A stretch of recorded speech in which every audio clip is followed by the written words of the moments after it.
రాష్ట్ర ప్రభుత్వం వరద నివారణ చర్యలు తీసుకోవడంలో పూర్తిగా విఫలమైపోయింది.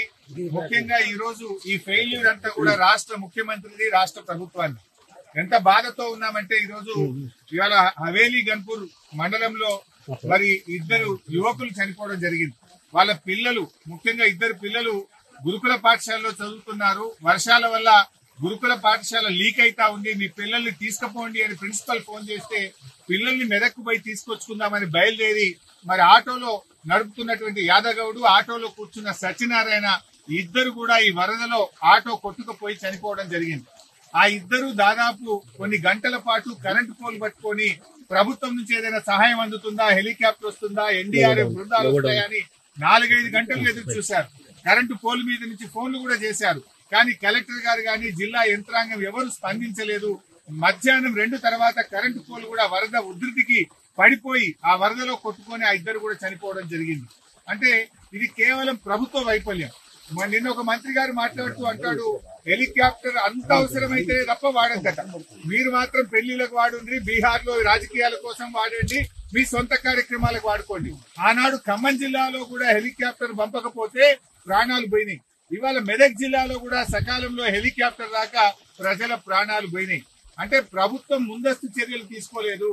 నిజాం సాగర్ లో ఈ వరద ఉధృతిని చూసి గేట్లు ఎత్తి ముందుగానే నిజాం సాగర్ ను ఖాళీ చేసి ఉంటే బ్యాక్ వాటర్ లో ఇంత నష్టం జరిగి ఉండేది కాదు. అటు ఇంజనీరింగ్ లోపం ఉంది, ప్రభుత్వ వైఫల్యం ఉంది. నిన్న ముఖ్యమంత్రి గారు ఇంత వరదలు వస్తుంటే వీడియో కాన్ఫరెన్స్ పెట్టి అత్యవసరంగా రివ్యూ చేయాల్సిన ముఖ్యమంత్రి ఆయన మూసీ సుందరీకరణ రివ్యూ చేస్తున్నాడు. ఇవాళ పొద్దున్న లేచి ఆటల పోటీల గురించి రివ్యూ చేస్తుంది. ఒక దిక్కు ప్రజల ప్రాణాలు పోతున్నాయి, తాగడానికి నీళ్లు లేవు.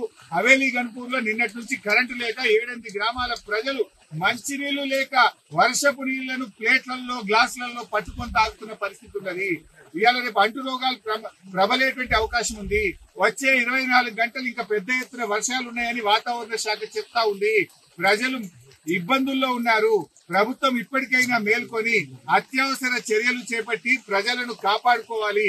ప్రజలకు త్రాగునీరు అందించండి, ప్రజలకు అవసరమైన ఆహార పొట్లాలను పంపించండి, హెలికాప్టర్లను అందుబాటులో పెట్టండి. ఎందుకంటే బాగా తడిచి ఉన్నది, ఇప్పటికే నీటి ప్రవాహం ఉంది.